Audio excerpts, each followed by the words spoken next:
நிம்மதியா தூங்க முடியல, சாப்பிட முடியல.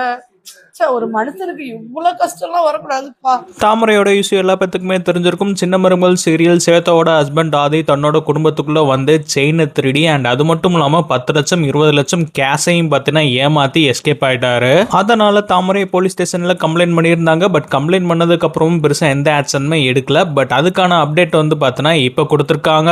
தமிழ்நாட்டில் விஜயோட ஆட்சி வந்ததுக்கு அப்புறம் நிறைய மாற்றங்கள் நடந்திருக்கு. ஸோ அதனால தமிழ்நாடு போலீஸ் எல்லா பேருமே மறுபடியும் நல்லா ஒர்க் பண்ண ஆரம்பிக்கிறாங்க. ஸோ அந்த வகையில் தாமரை இன்னைக்கு அவங்களோட ப்ரொஃபைல் என்ன அப்டேட் பண்ணியிருக்காங்கன்னா, பல குடும்பங்களை அழித்து விட்டு திருடன் தலைமறைவு, இவனை எங்கு பார்த்தாலும் உடனே தகவல் தாருங்கள்னு சொல்லிட்டு ஒரு ஸ்டோரி போட்டிருக்காங்க. ஸோ போலீஸ் தீவிரமா தேடுறாங்கன்னு சொல்லிட்டு தெரிஞ்சதுக்கு அப்புறம் இவர் தமிழ்நாட்டில இருந்து எஸ்கேப் ஆகி பெங்களூர்ல போய் செட்டில் ஆயிட்டாருன்னு சொல்லிட்டு அப்டேட் வந்துச்சு.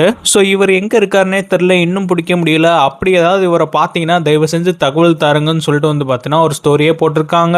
ஸோ நீங்க யாராவது ஆதியை பார்த்தீங்கன்னா டைரக்டா தாமரைக்கே கான்டாக்ட் பண்ணலாம், இல்லை எந்த போலீஸ் ஸ்டேஷனுக்கு வேணாலும் கால் பண்ணி சொல்லிடலாம்.